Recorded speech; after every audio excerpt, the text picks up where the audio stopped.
অনেক বছর আগে অঞ্জনা দেবীর কোল আলো করে জন্ম নিলেন এক অলৌকিক শিশু, হনুমান। তিনি ছিলেন বায়ুদেবের আশীর্বাদে জন্ম নেওয়া এক অসাধারণ শক্তিধর বালক। ছোটবেলা থেকেই তার মধ্যে ছিল অতিমানবীয় শক্তি এবং সাহস। একদিন তিনি সূর্যকে ফল ভেবে আকাশে উড়ে গেলেন এবং সেটিকে খেতে চাইলেন। দেবরাজ ইন্দ্র ক্রুদ্ধ হয়ে বজ্রাঘাত করলেন, আর হনুমান অচেতন হয়ে মাটিতে পড়ে গেলেন। বায়ুদেবও ক্ষুব্ধ হয়ে পৃথিবী থেকে বায়ু সরিয়ে নিলেন, ফলে সব প্রাণী দমবন্ধ হতে লাগল। তখন দেবতারা এসে বায়ুদেবকে শান্ত করলেন এবং হনুমানকে অসীম শক্তির বর দিলেন।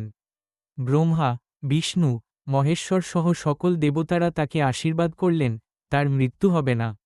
তিনি অজেয় ও অমিত শক্তিধর হবেন। হনুমান শিক্ষালাভের জন্য সূর্যদেবকে গুরু হিসেবে গ্রহণ করলেন।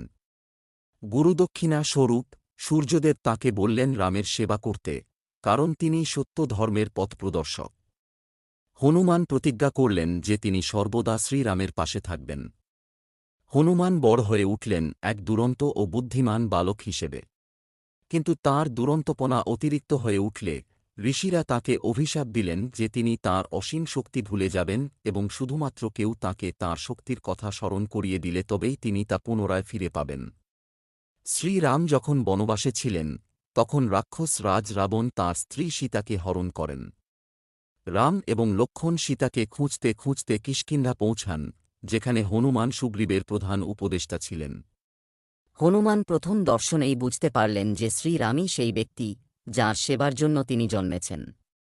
তিনি রামের সঙ্গে আলাপ করে তাঁকে সুগ্রীবের সঙ্গে বন্ধুত্ব করিয়ে দিলেন। এরপর শ্রীরাম, লক্ষ্মণ এবং বানর সেনা মিলে রাবণের বিরুদ্ধে যুদ্ধের প্রস্তুতি নিতে থাকলেন। হনুমানকে সীতার সন্ধান করতে পাঠানো হল। তিনি বিশালাকার হয়ে লঙ্কায় প্রবেশ করলেন এবং সীতার খোঁজ করলেন। অশোক বাটিকায় তিনি সীতাকে দেখতে পেলেন। রামের দেওয়া আংটি সীতাকে দেখিয়ে তিনি প্রমাণ দিলেন যে তিনি রামের দূত। রাবণের সৈন্যরা তাঁকে বন্দী করার চেষ্টা করলে হনুমান তাঁদের পরাজিত করলেন। রাবণ হনুমানকে শাস্তি দেওয়ার জন্য তাঁর লেজে আগুন ধরিয়ে দিলেন।